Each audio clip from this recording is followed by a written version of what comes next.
Project Gutenberg ebook of A Christmas Carol by Charles Dickens.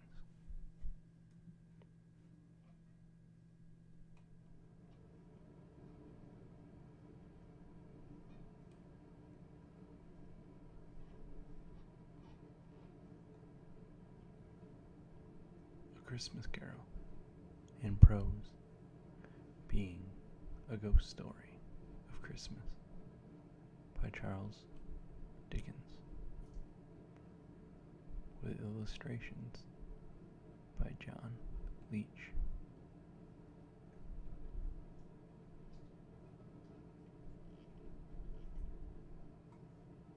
Preface.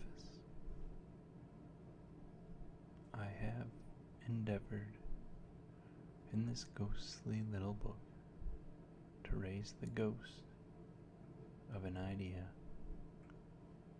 which shall not put my readers out of humor with themselves, with each other, with the season, or with me. May it haunt their houses pleasantly, and no one wish to lay it. Their faithful friend and servant, C.D. December 1843.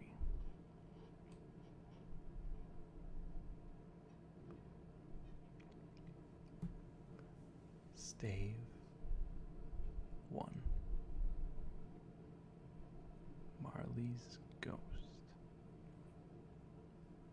Marley was dead to begin with. There is no doubt whatever about that. The register of his burial was signed by the clergyman, the clerk, the undertaker, and the chief mourner. Scrooge signed it, and Scrooge's name was good upon change, for anything he chose to put his hand to. Old Marley was as dead as a doornail. Mind, I don't mean to say that I know of my own knowledge what there is particularly dead about a doornail. I might have been inclined myself to regard a coffin nail as the deadest piece of ironmongery in the trade. But the wisdom of our ancestors is in the simile, and my unhallowed hands shall not disturb it, or the country's done for. You will therefore permit me to repeat emphatically that Marley was as dead as a doornail.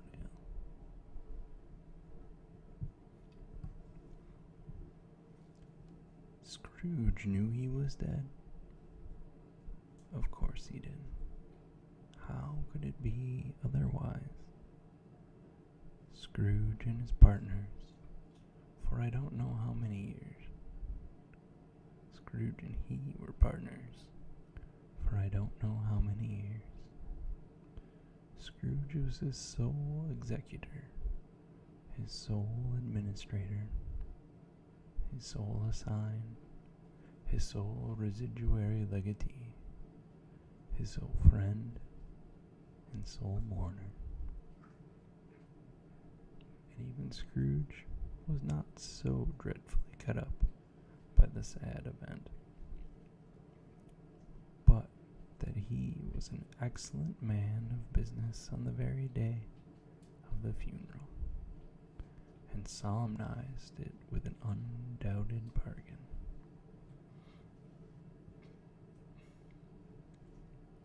The mention of Marley's funeral brings me back to the point I started from.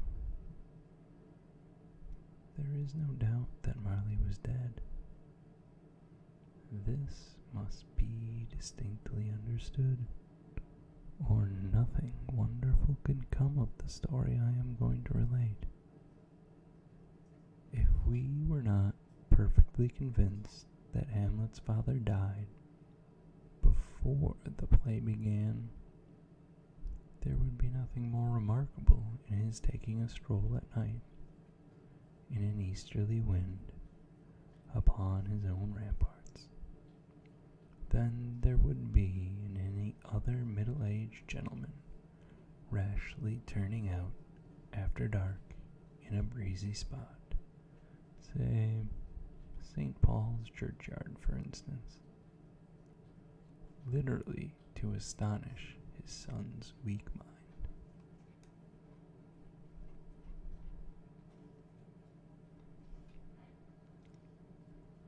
Scrooge never painted out old Marley's name. There it stood, years afterward, above the warehouse door, Scrooge and Marley.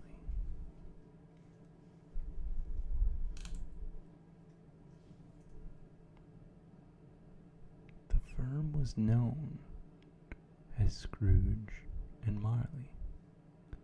Sometimes people knew to the business called Scrooge,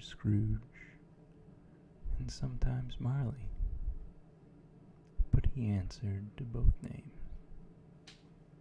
It was all the same to him. Oh, but he was a tight-fisted hand at the grindstone, Scrooge. A squeezing, wrenching, grasping, scraping, clutching, covetous old sinner, hard and sharp as flint, from which no steel had ever struck out generous fire. Secret and self-contained, and as solitary as an oyster. The cold within him froze his old features, nipped his pointed nose, shriveled his cheek, stiffened his gait, made his eyes red, his thin lips blue, and spoke out shrewdly in his grating voice. A frosty rime was on his head, and on his eyebrows, and his wiry chin. He carried his own low temperature always about with him. He iced his office in the dog days, and didn't thaw it 1 degree at Christmas.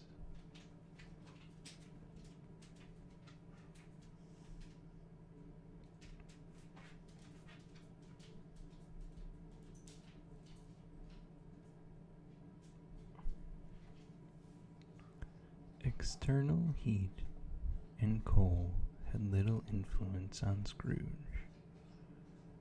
No warmth could warm him, no wintry weather chill him. No wind that blew was bitterer than he. No falling snow was more intent upon its purpose. No pelting rain less open to entreaty. Foul weather didn't know where to have him. The heaviest rain and snow and hail and sleet could boast of the advantage over him in only one respect. They often came down handsomely, and Scrooge never did. Nobody ever stopped him in the street to say with gladsome look, "My dear Scrooge, how are you? When will you come to see me?" No beggars implored him to bestow a trifle. No children asked him what it was o'clock. No man or woman ever once in all his life inquired the way to such and such a place of Scrooge. Even the blind men's dogs appeared to know him, and when they saw him coming on, would tug their owners into doorways and up courts, and then would wag their tails as though they said, "No eye at all is better than an evil eye, dark master." But what did Scrooge care? It was the very thing he liked, to edge his way along the crowded paths of life, warning all human sympathy to keep its distance, was what the knowing ones called nuts to Scrooge.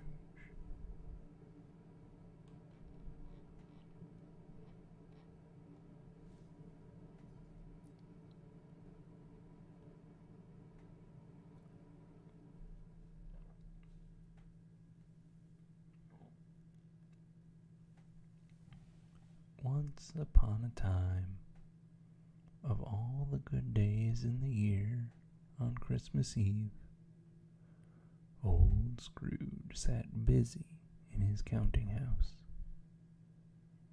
It was cold, bleak, biting weather, foggy withal, and he could hear the people in the court outside go wheezing up and down, beating their hands upon their breasts and stamping their feet upon the pavement stones to warm them.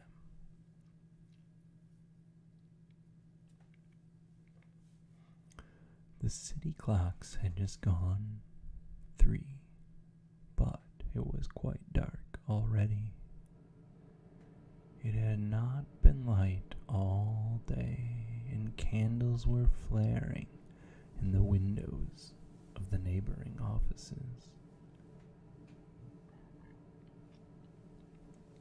Like ruddy smears upon the palpable brown air.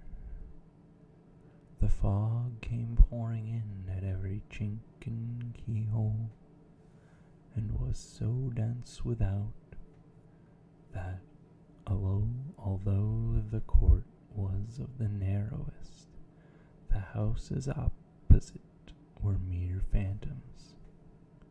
To see the dingy cloud come drooping down, obscuring everything, one might have thought that nature lived hard by and was brewing on a large scale. The door of Scrooge's counting house was open, that he might keep an eye upon his clerk, who, in a dismal little cell beyond, a sort of tank, was copying letters. Scrooge had a very small fire, but the clerk's fire was so very much smaller that it looked like one coal. But he couldn't replenish it, for Scrooge kept the coal box in his own room, and so surely as the clerk came in with the shovel, the master predicted that it would be necessary for them to part. Wherefore the clerk put on his white comforter and tried to warm himself at the candle, in which effort, not being a man of strong imagination, he failed. A Merry Christmas, Uncle. God save you, cried a cheerful voice. It was the voice of Scrooge's nephew, who came upon him so quickly that This was the first intimation he had of his approach. "Bah," said Scrooge.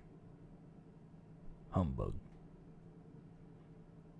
He had so heated himself with rapid walking in the fog and frost, this nephew of Scrooge's, that he was all in a glow. His face was ruddy and handsome, his eyes sparkled, and his breath smoked again. "Christmas a humbug, uncle?" said Scrooge's nephew. "You don't mean that, I am sure." "I do," said Scrooge. "Merry Christmas." "What right have you to be merry? What reason have you to be merry? You're poor enough." "Come then, uncle," returned the nephew gaily. "What right have you to be dismal? What reason have you to be morose? You're rich enough." Scrooge, having no better answer ready at the spur of the moment, said, "Bah," again, and followed it up with "Humbug." "Don't be cross, uncle," said the nephew. "What else can I be?" returned the uncle, "when I live in such a world of fools as this? Merry Christmas! Out upon Merry Christmas! What's Christmas time to you but a time for paying bills without money? A time for finding yourself a year older, but not an hour richer. A time for balancing your books and having every item in 'em through a round dozen of months presented dead against you. If I could work my will," said Scrooge indignantly, "every idiot who goes about with Merry Christmas on his lips should be boiled in his own pudding and buried with a stake of holly through his heart. He should." "Uncle," pleaded the nephew. "Nephew," returned the uncle sternly, "keep Christmas in your own way and let me keep it in mine." "Keep it?" repeated Scrooge's nephew. "But you don't keep it." "Leave me alone, then," said Scrooge. "Much good may it do you, much good it has ever done you." "There are many things from which I might have derived good, by which I have not profited, I dare say," returned the nephew. "Christmas among the rest. But I am sure I have always thought of Christmas time, when it has come round, apart from the veneration due to its sacred name and origin, if anything belonging to it can be apart from that, as a good time, a kind, forgiving, charitable, pleasant time, the only time I know of in the long calendar year when men and women seem consent to open their shut-up hearts freely, and to think of people below them as if they really were fellow passengers to the grave, and not another race of creatures bound on other journeys. And therefore, Uncle, though it has never put a scrap of gold in my pocket, I believe it has done me good, and will do me good. And I say, God bless it.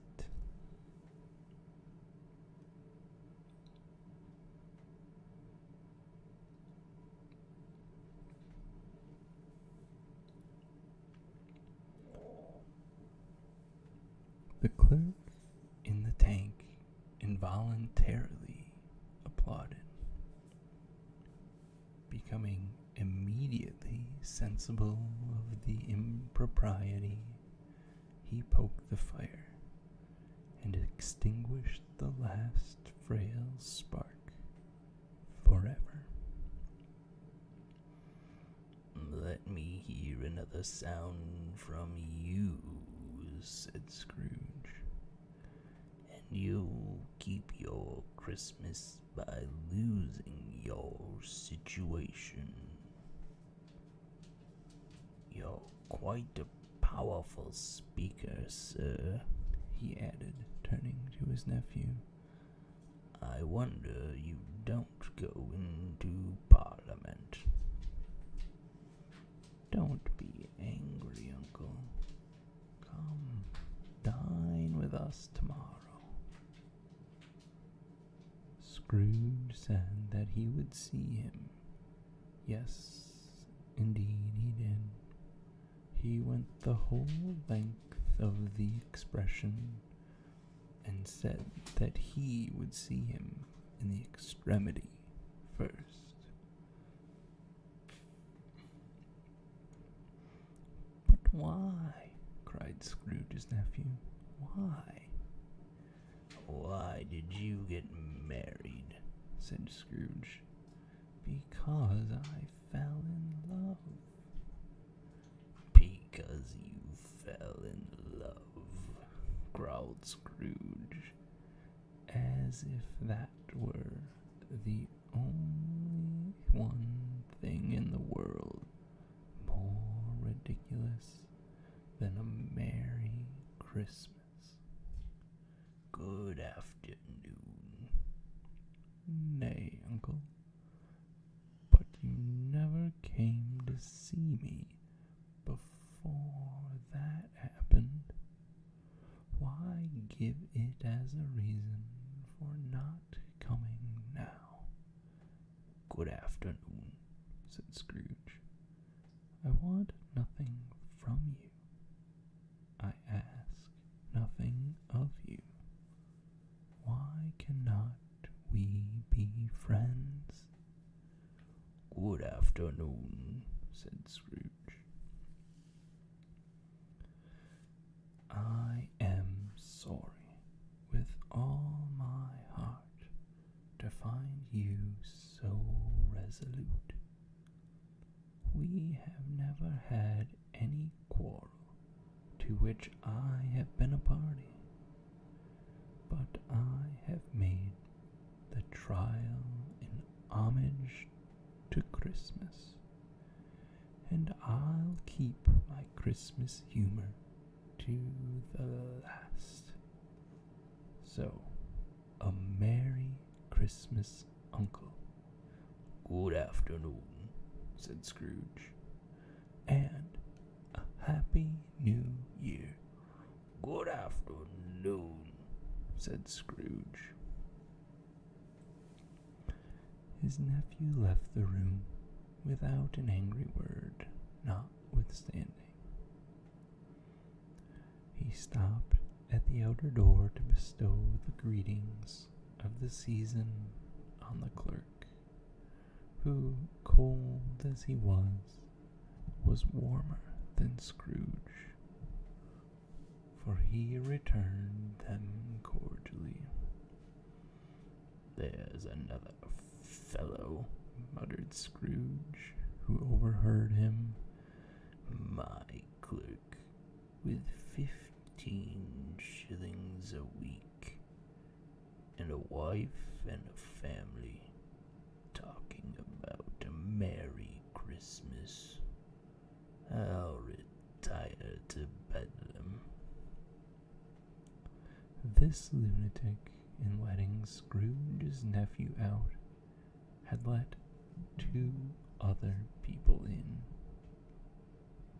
They were portly gentlemen, pleasant to behold, and now stood with their hats off in Scrooge's office.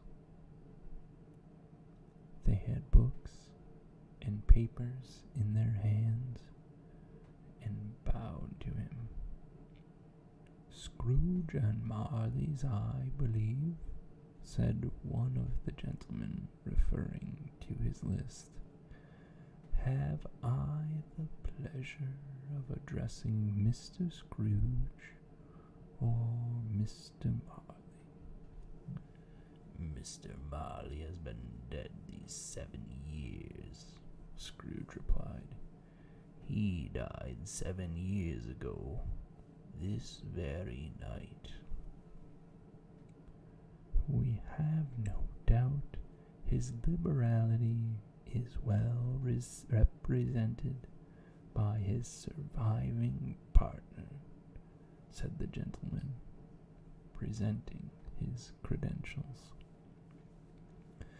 It certainly was, for they had been 2 kindred spirits. At the ominous word liberality, Scrooge frowned and shook his head and handed the credentials back.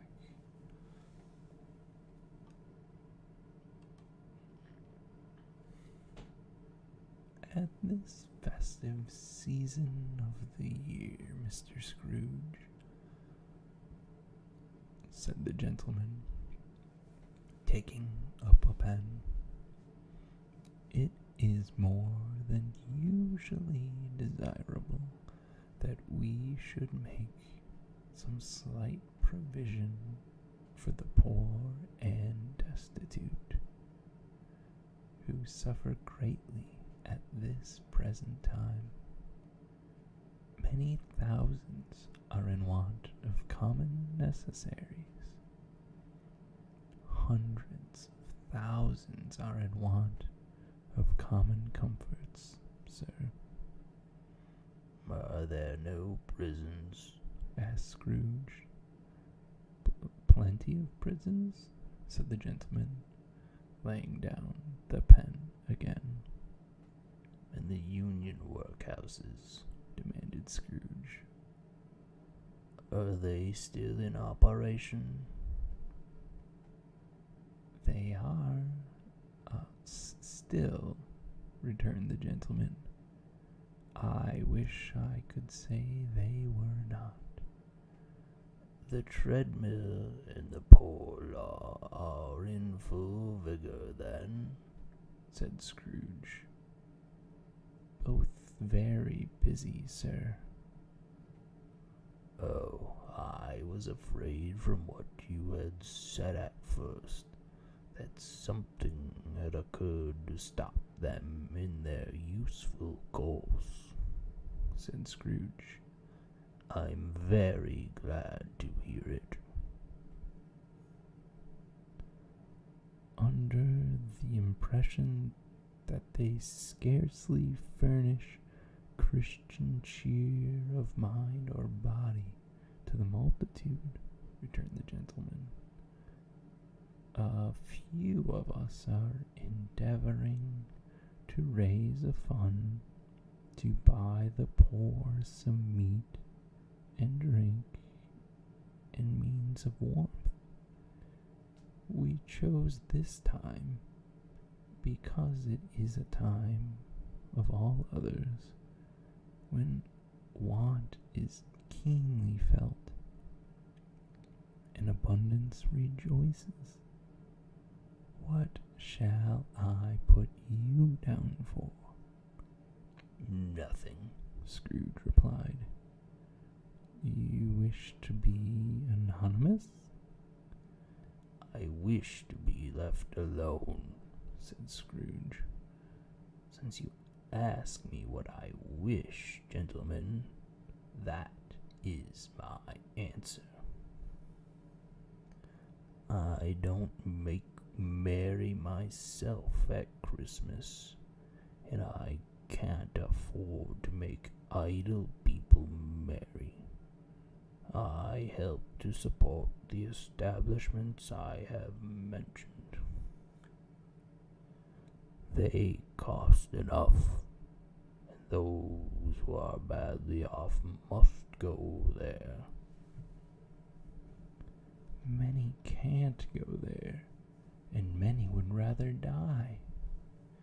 If they would rather die, said Scrooge, they had better do it, and decrease the surplus population.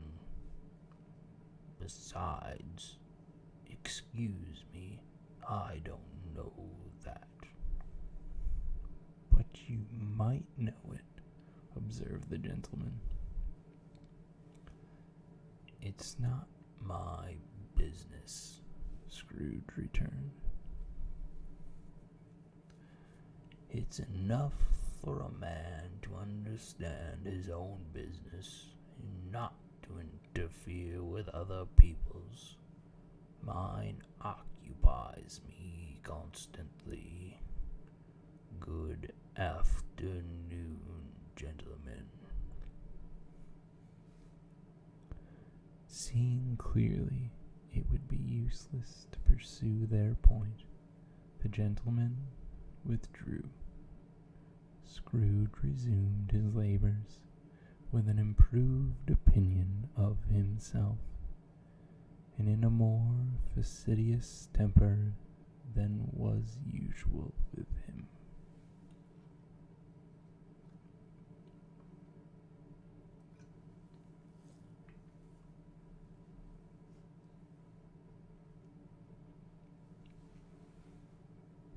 Meanwhile, the fog and darkness thickened so that people ran about with flaring links, proffering their services to go before horses and carriages and conduct them on their way.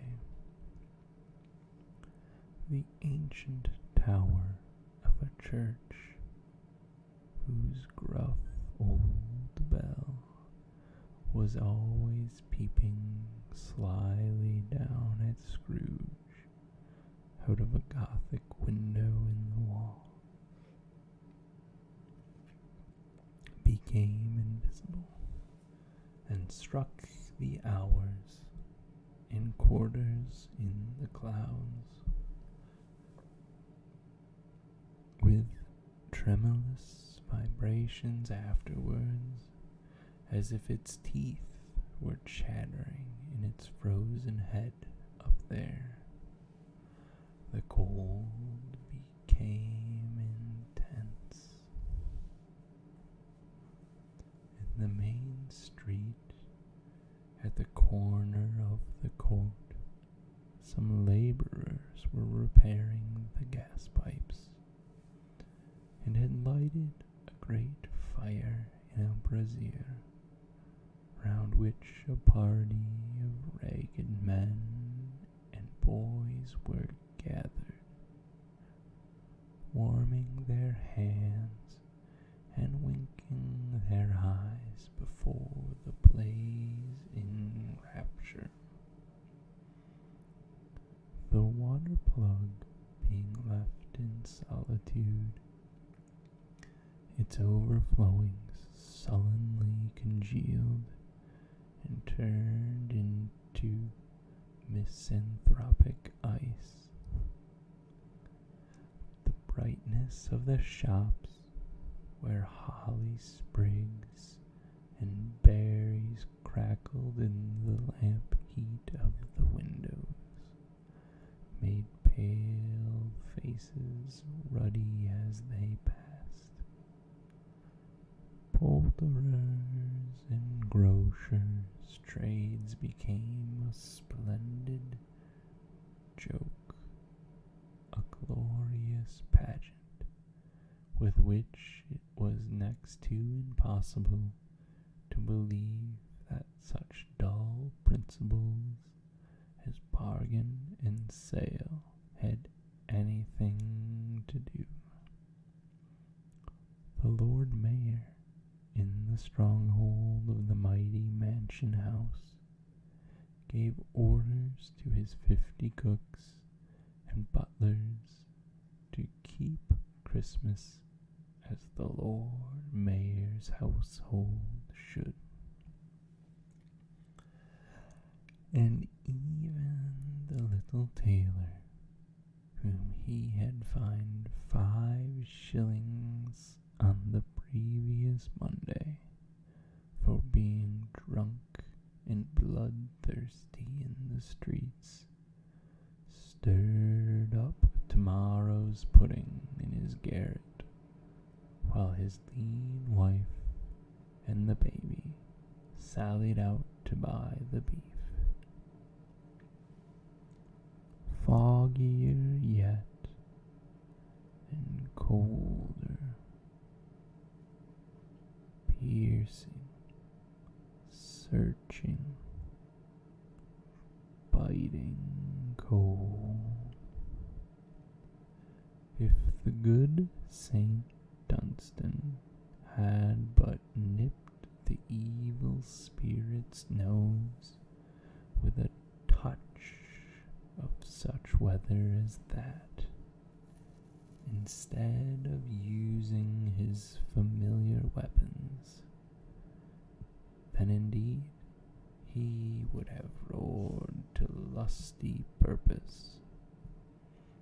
The owner of one scant young nose, gnawed and mumbled by the hungry cold, as bones are gnawed by dogs, stooped down at Scrooge's keyhole to regale him with a Christmas carol. But at the first sound of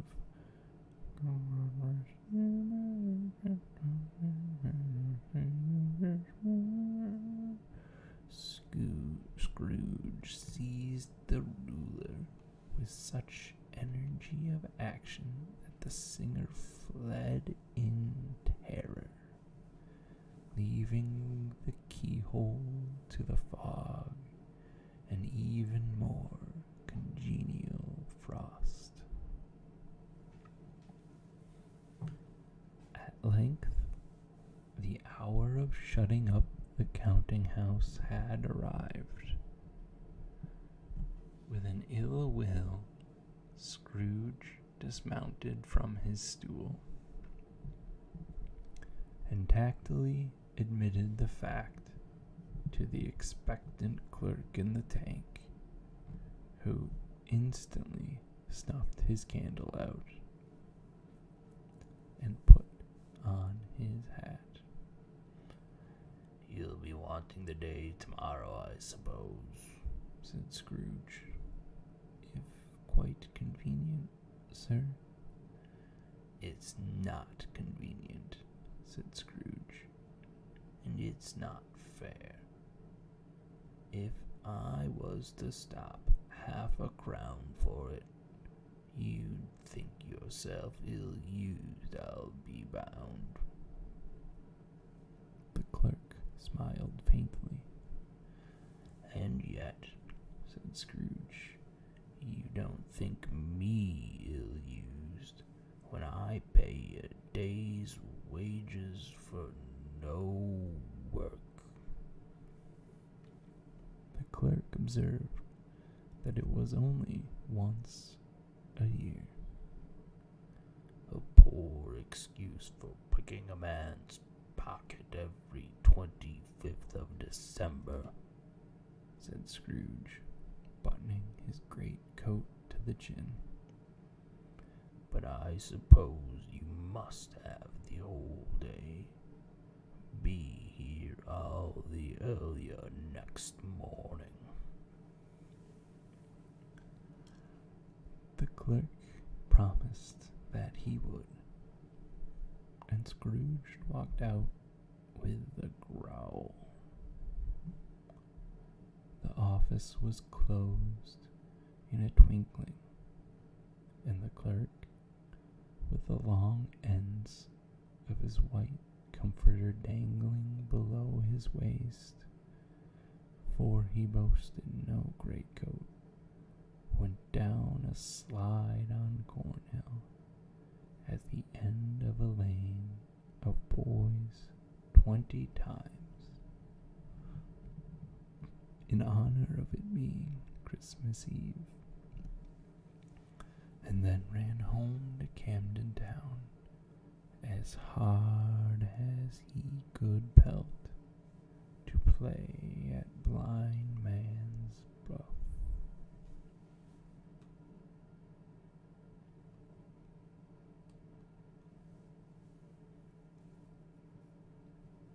Scrooge took his melancholy dinner in his usual melancholy tavern,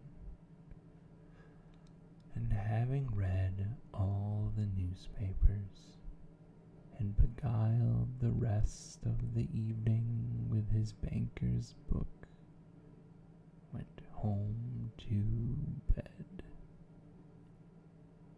He lived in chambers which had once belonged to his deceased partner. They were a gloomy suite of rooms in a lowering pile of building up a yard, where it had so little business to be that one could scarcely help fancying it must have run there when it was a young house, playing at hide and seek with other houses, and forgotten the way out again. It was old enough now, and dreary enough, for nobody lived in it but Scrooge, the other rooms being all let out as offices. The yard was so dark that even Scrooge, who knew its every stone, was fain to grope with his hands. The fog and frost so hung about the black old gateway of the house that it seemed as if the genius of the weather sat in mournful meditation on the threshold.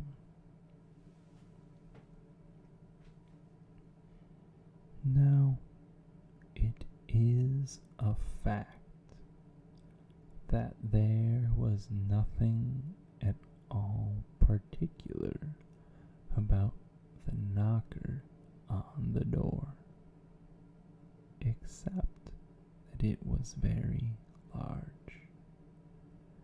It is also a fact that Scrooge had seen it night and morning during his whole residence in that place. Also, that Scrooge had as little of what is called fancy about him as any man in the city of London, even including, which is a bold word, the corporation, aldermen, and livery. also be borne in mind that Scrooge had not bestowed one thought on Marley since his last mention of his 7 years dead partner that afternoon. And let any man explain to me, if he can, how it happened that Scrooge, having his key in the lock of the door, saw in the knocker, without its undergoing any intermediate process of change, not a knocker, but Marley's face.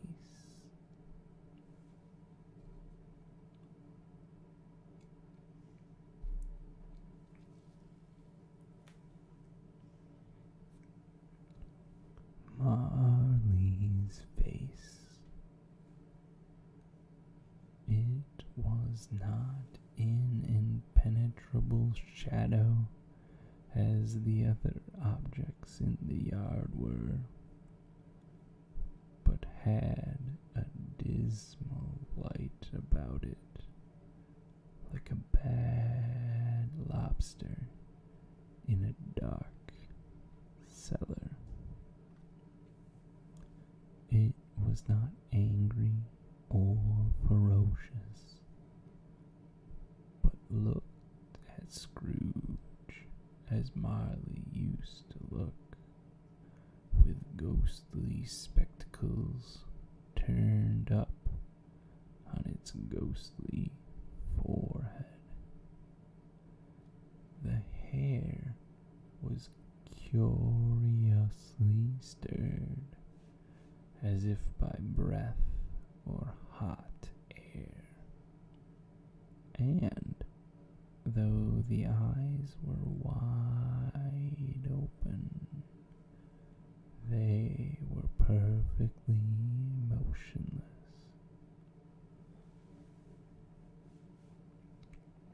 That, and its livid color, made it horrible. But its horror seemed to be in spite of the face and beyond its control, rather than part of its own expression.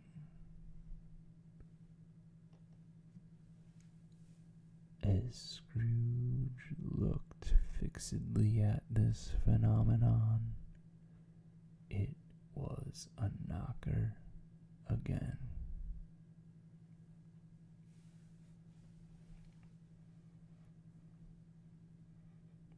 To say that he was not startled, or that his blood was not conscious of a terrible sensation to which it had been a stranger from infancy, would be untrue.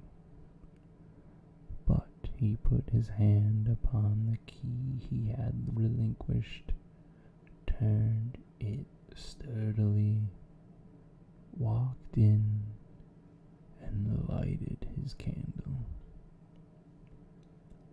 He did pause, with a moment's irresolution, before he shut the door.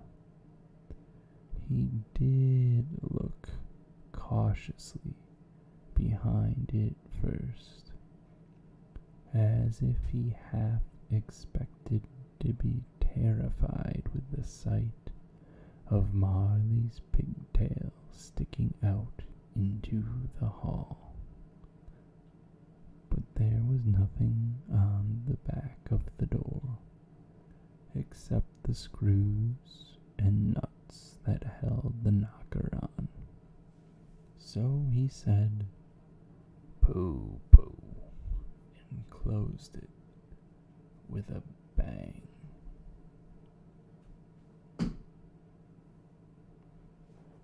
The sound resounded through the house like thunder.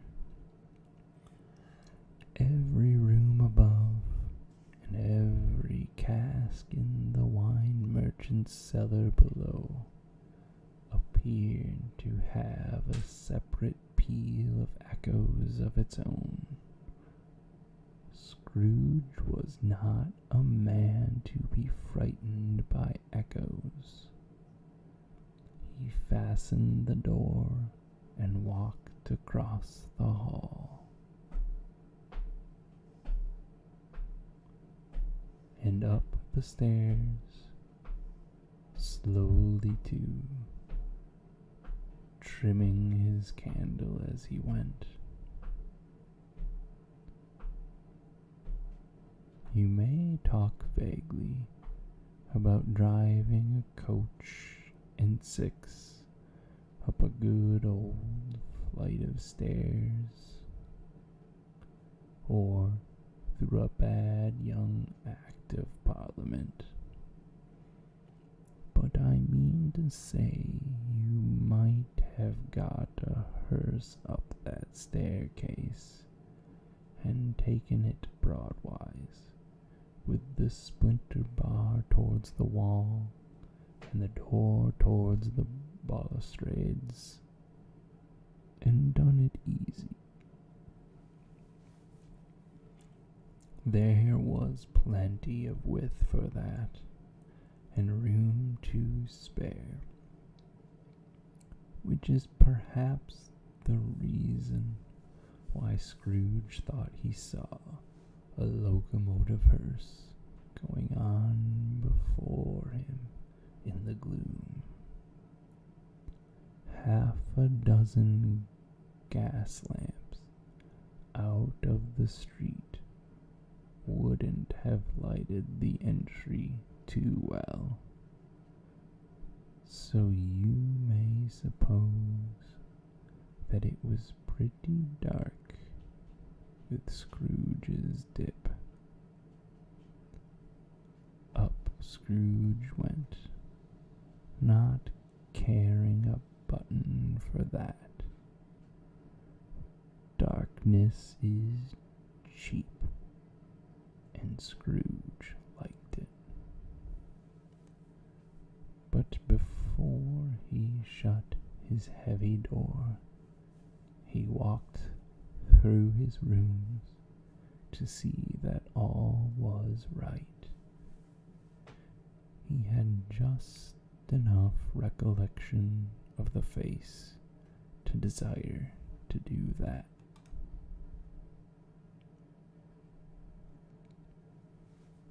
Sitting room, bedroom, lumber room, all as they should be. Nobody under the table, nobody under the sofa. A small fire in the grate, spoon and basin ready, and the little saucepan of gruel. Scrooge had a cold in his head upon the hob. Nobody under the bed, nobody in the closet, nobody in his dressing gown, which was hanging up in a suspicious attitude against the wall. Lumber room as usual. Old fire guard, old shoes, 2 fish baskets, washing stand on 3 legs, and a poker.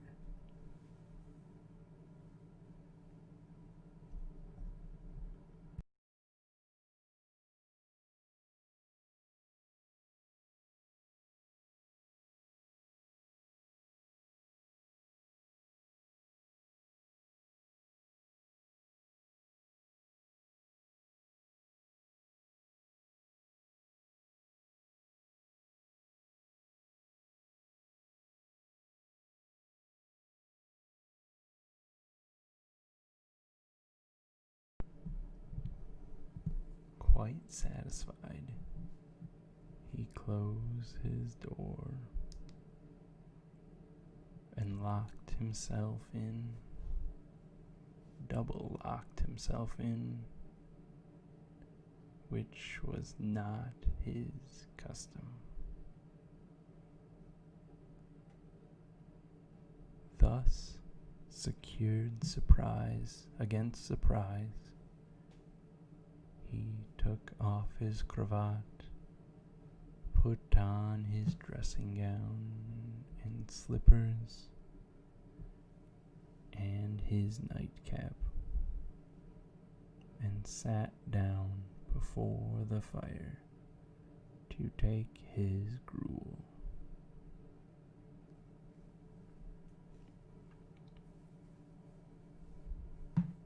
It was a very low fire indeed. Nothing on such a bitter night.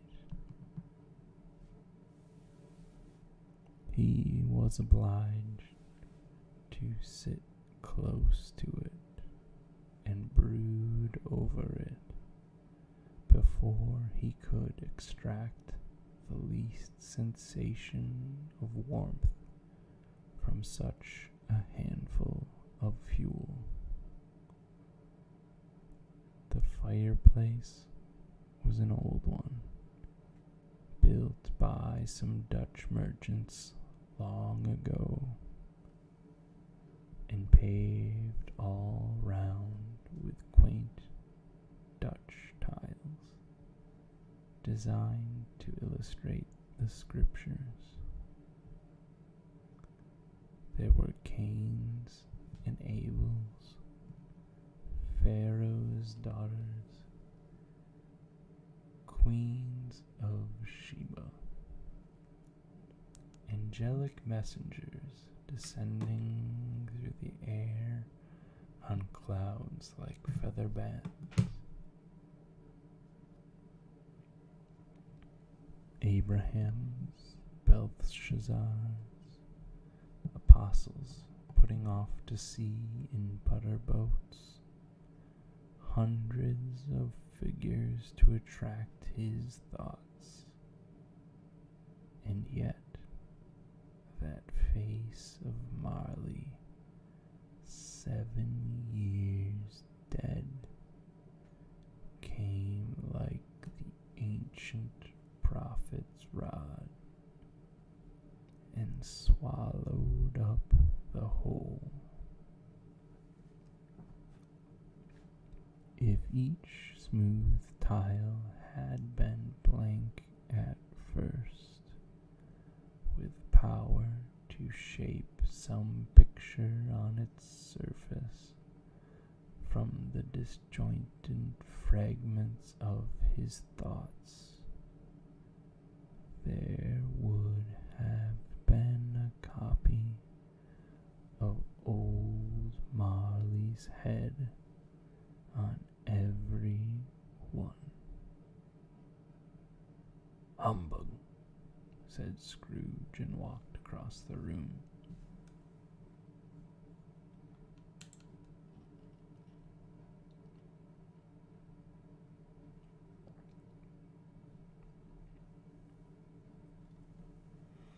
After several turns, he sat down again. He threw his head back in the chair. His glance happened to rest upon a bell, a disused bell that hung in the room, and communicated, for some purpose now forgotten, with a chamber in the highest story of the building. It was with great astonishment and with a strange, inexplicable dread that as he looked, he saw this bell begin to swing. It swung so softly in the outset that it scarcely made a sound, but soon it rang out loudly, and so did every bell in the house.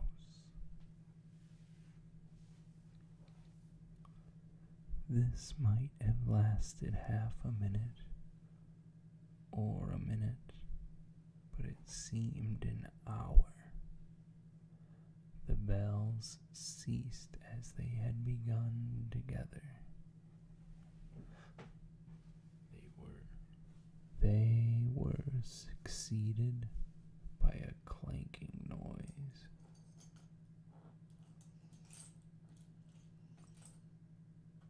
Deep down below, as if some person were dragging a heavy chain over the casks in the wine merchant's cellar. Scrooge then remembered to have heard the ghosts in haunted houses were described as dragging chains.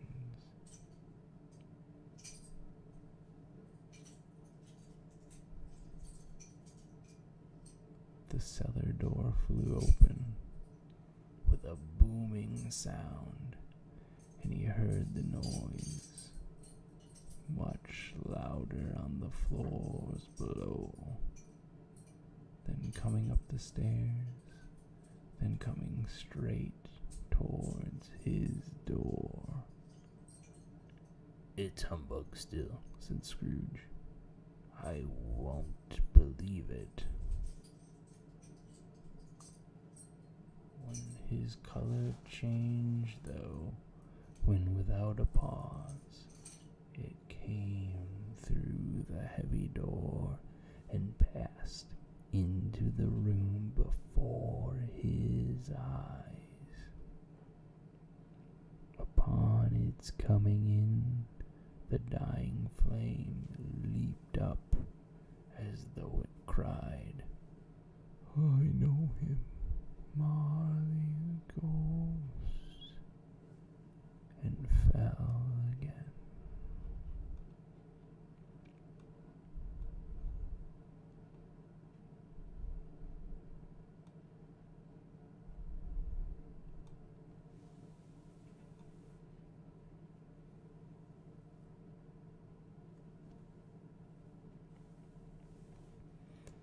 The same face, the very same.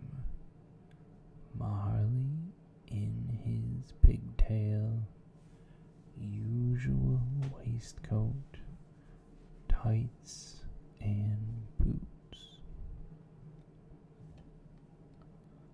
The tassels on the latter bristling like his pigtail, and his coat skirts, and the hair upon his head.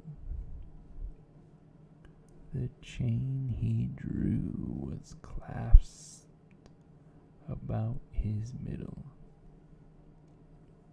It was long and wound about him like a tail, and it was made, for Scrooge observed it closely, of cash boxes, keys, padlocks, ledgers, deeds, and heavy purses wrought in steel. His body was transparent, so that Scrooge, observing him and looking through his waistcoat, could see the 2 buttons on his coat behind. Scrooge had often heard it said that Marley had no bowels,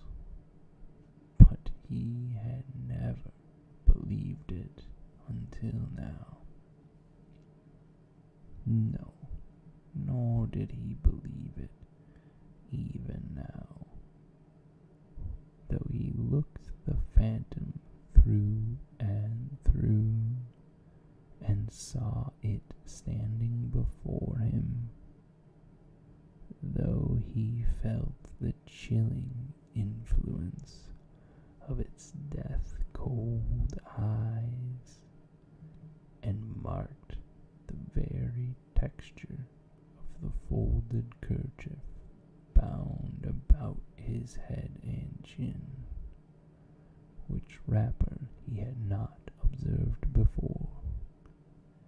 He was still incredulous, and fought against his senses. "How now?"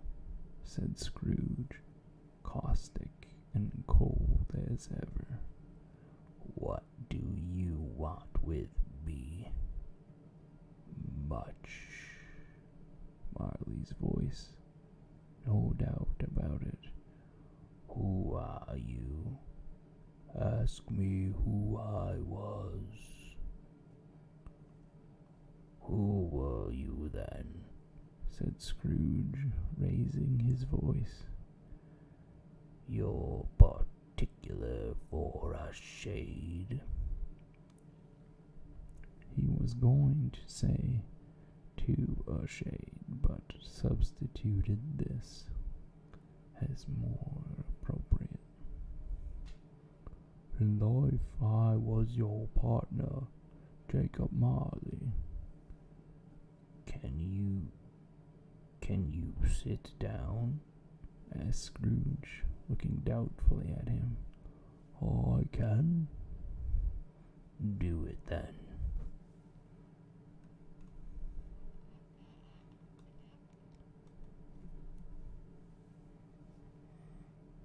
Scrooge asked the question because he didn't know whether a ghost so transparent might find himself in a condition to take a chair, and felt that in the event of it being impossible, it might involve the necessity of embarrassing explanation. But the ghost sat down on the opposite side of the fireplace, as if he were quite used to it. "You don't believe me," observed the ghost. "I don't," said Scrooge. "What evidence would you have of my reality beyond that of your senses?" "I don't know," said Scrooge. "Why do you doubt your senses?" "Because," said Scrooge, "a little thing affects them. A slight disorder of the stomach makes them cheat. You may be an undigested bit of beef, a blot of mustard, a crumb of cheese, a fragment of an underdone potato. There's more of gravy than grave about you, whatever you are." Scrooge was not much in the habit of cracking jokes, nor did he feel in his heart by any means waggish then. The truth is that he tried to be smart as a means of distracting his own attention and keeping down his terror, for the spectre's voice disturbed the very marrow in his bones.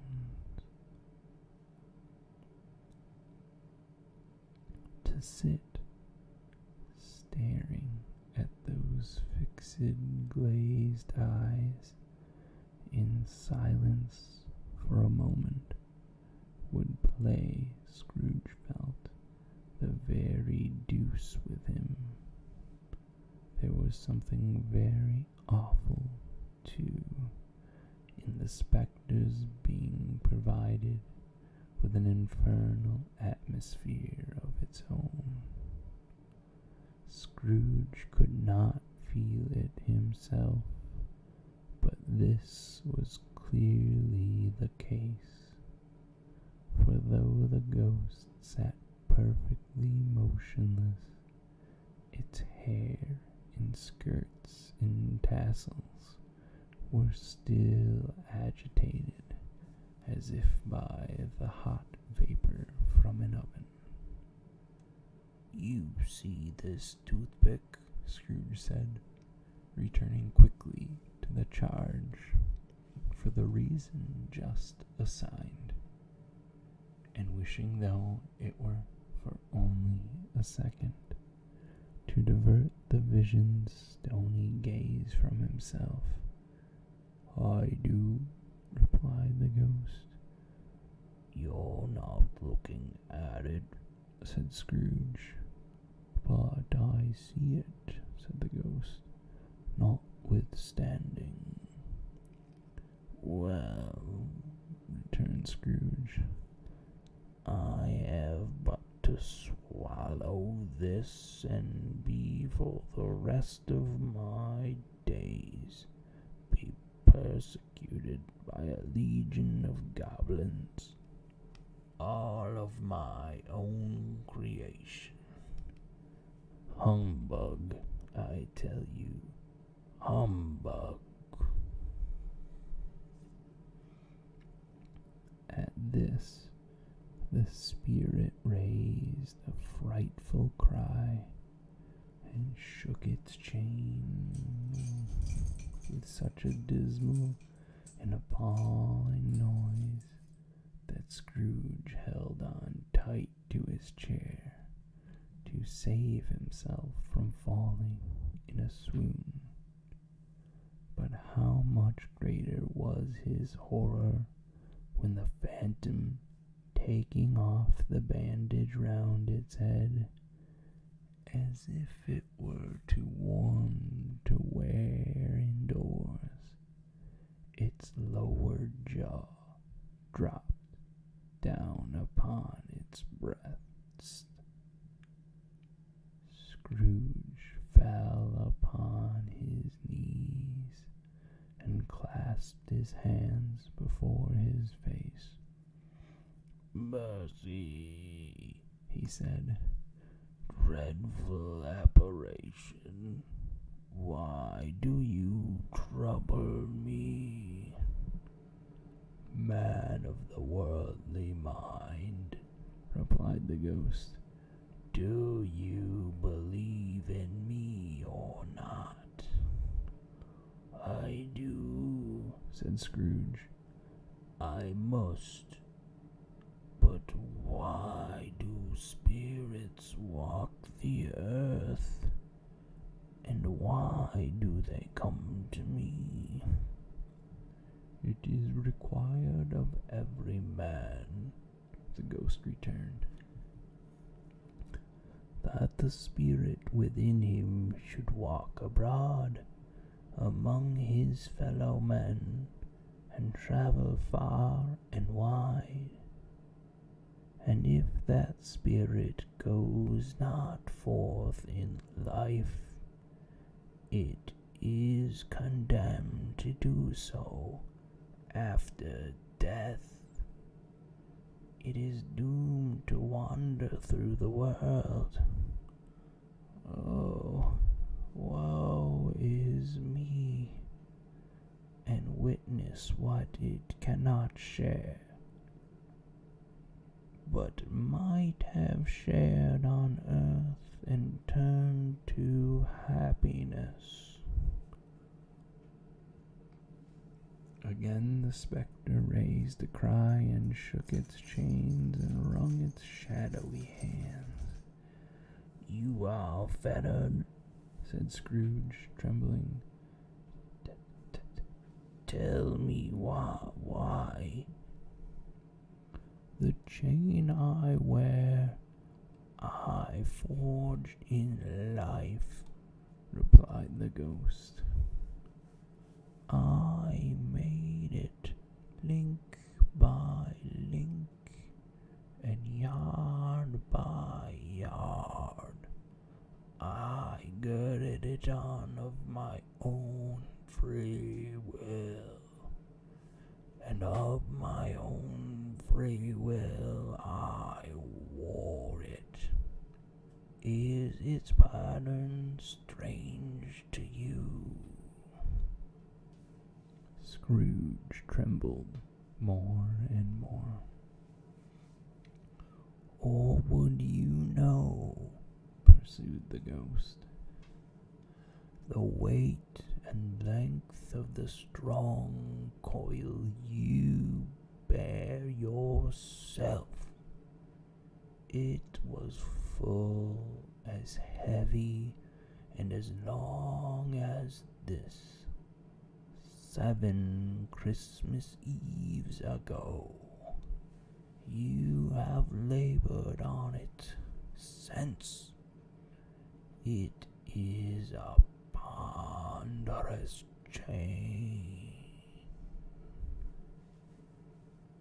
Scrooge glanced about him on the floor, in the expectation of finding himself surrounded by some 50 or 60 fathoms of iron cable, but he could see nothing. Jacob, he said imploringly. Oh, Jacob Marley, tell me more. Speak comfort to me, Jacob.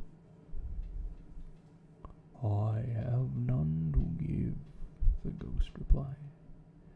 It comes from other regions, Ebenezer Scrooge, and is conveyed by other ministers to other kinds of men. Nor can I tell you what I would. A very little more is all permitted to me. I cannot rest. I cannot stay. I cannot linger anywhere. My spirit never walked beyond our counting house. Mark me. In life, my spirit never rode beyond the narrow limits of our money-changing hole, and weary journeys lie before me. It was a habit with Scrooge, whenever he became thoughtful, to put his hands in his breeches pockets. Pondering on what the ghost had said, he did so now, but without lifting up his eyes or getting off his knees.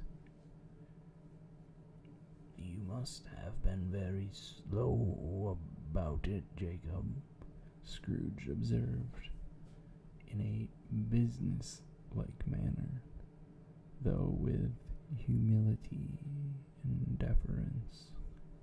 Slow? The ghost repeated. 7 years dead, mused Scrooge, and traveling all the time. The whole time, said the ghost. No rest, no peace, incessant torture of remorse.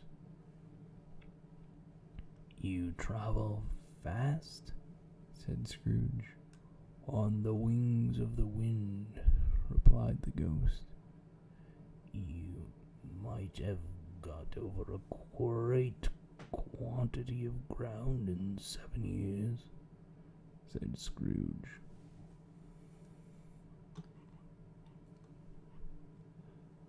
The ghost, on hearing this, set up another cry, and clanked its chain so hideously in the dead silence of the night that the ward would have been justified in indicting it for nuisance.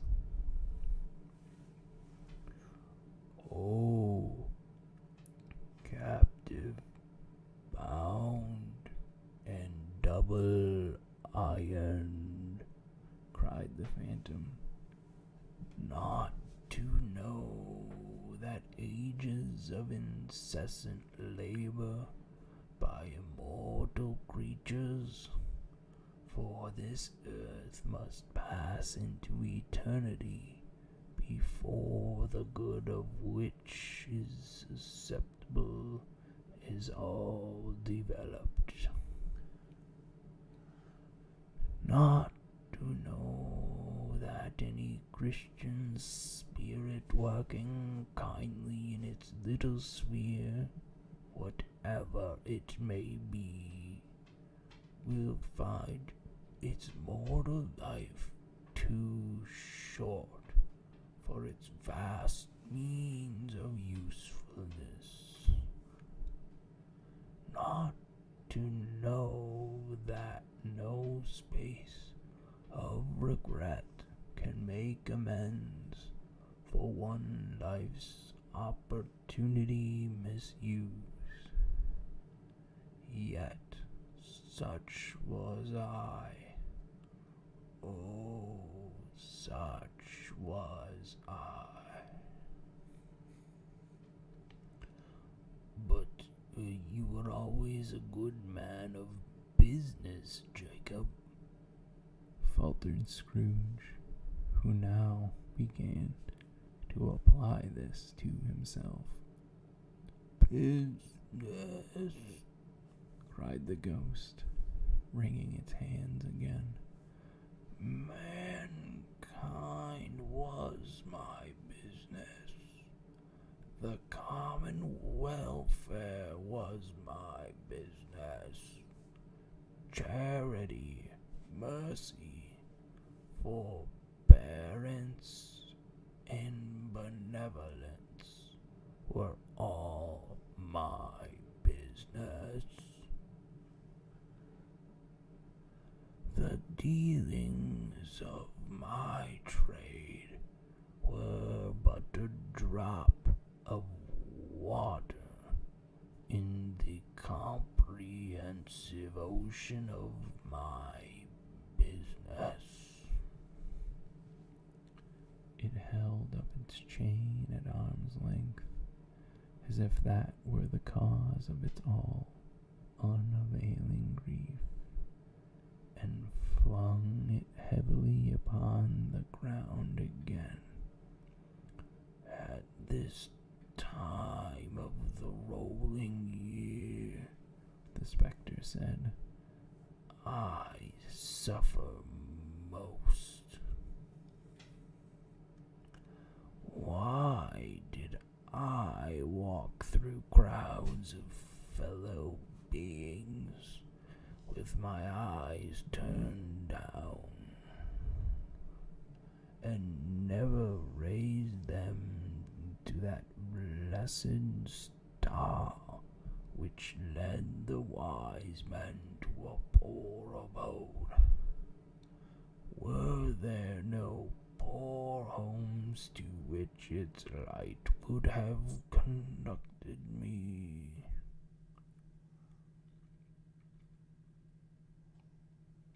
Scrooge was very much dismayed to hear the spectre going on at this rate, and began to quake exceedingly. "Hear me," cried the ghost. "My time is nearly gone." "I will," said Scrooge, But don't be hard upon me. Don't be flowery, Jacob. Pray. How is it that I appear before you in a shape that you can see? I may not tell. I have sat invisible beside you many and many a day. It was not an agreeable idea. Scrooge shivered and wiped the perspiration from his brow. That is no light part of my penance, pursued the ghost. I am here tonight to warn you that you have yet a chance and hope of escaping my fate. A chance and hope of my procuring Ebenezer. You were always a good friend to me, said Scrooge. Thank ye. You will be haunted, resumed the ghost, by 3 spirits. Scrooge's countenance fell, almost as low as the ghost's had done. Is that the chance and hope you mentioned, Jacob? He demanded in a faltering voice. It is. I think I'd rather not, said Scrooge. Without their visits, said the ghost, you cannot hope to shun the path I tread. Expect the first tomorrow when the bell tolls 1.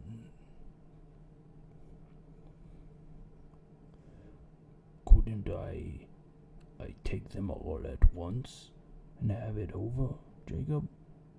Hinted Scrooge.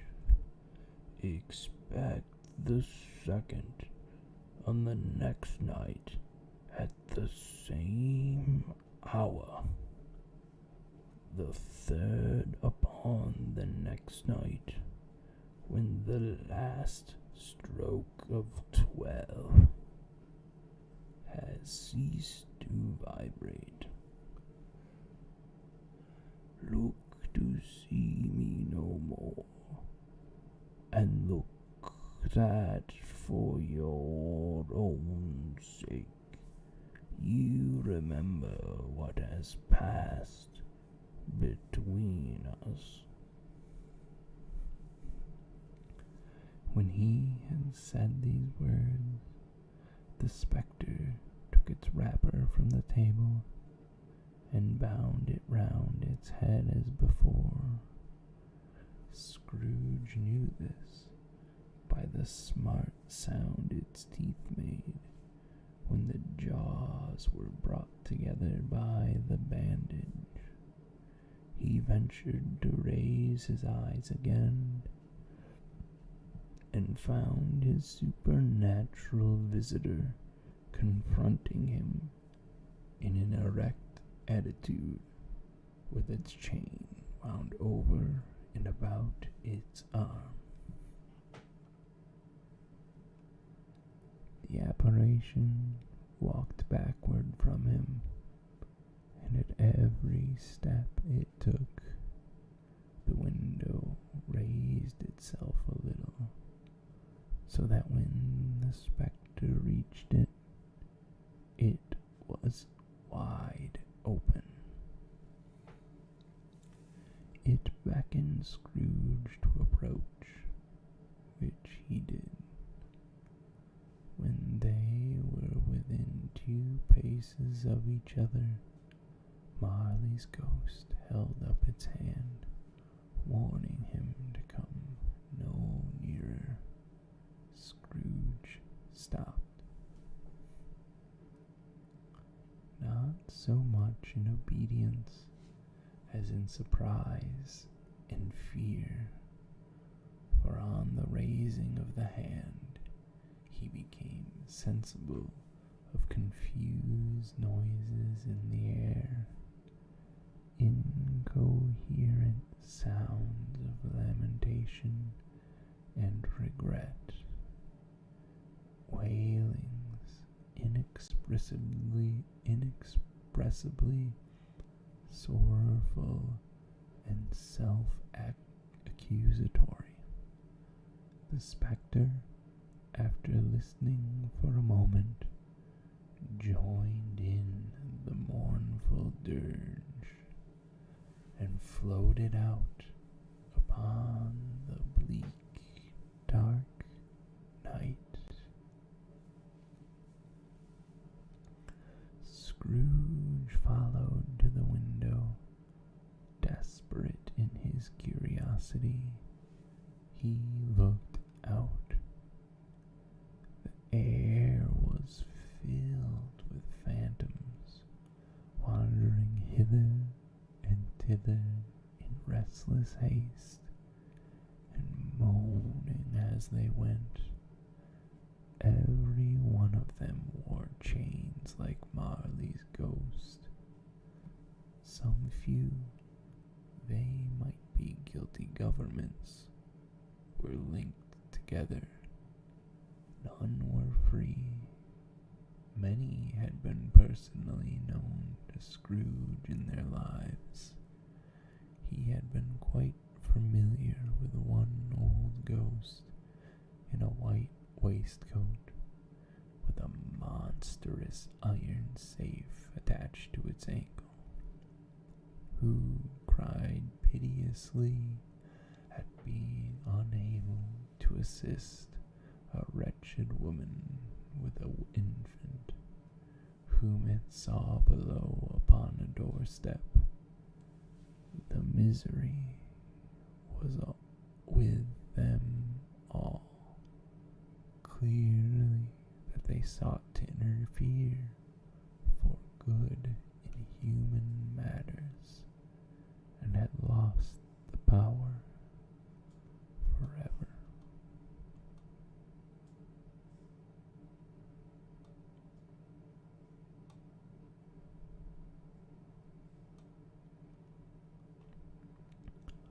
Whether these creatures faded into mist, or mist enshrouded them, he could not tell.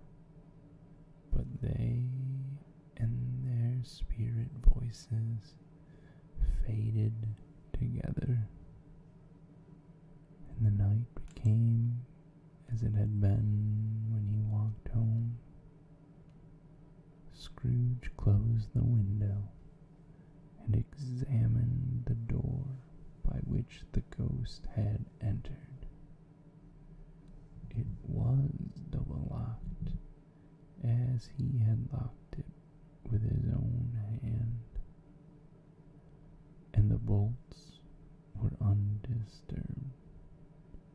He tried to say "humbug," but stopped at the first syllable, and being, from the emotion he had undergone, or the fatigues of the day, or his glimpse of the invisible world, or the dull conversation of the ghost, or the lateness of the hour, much in need of repose, went straight to bed without undressing, and fell asleep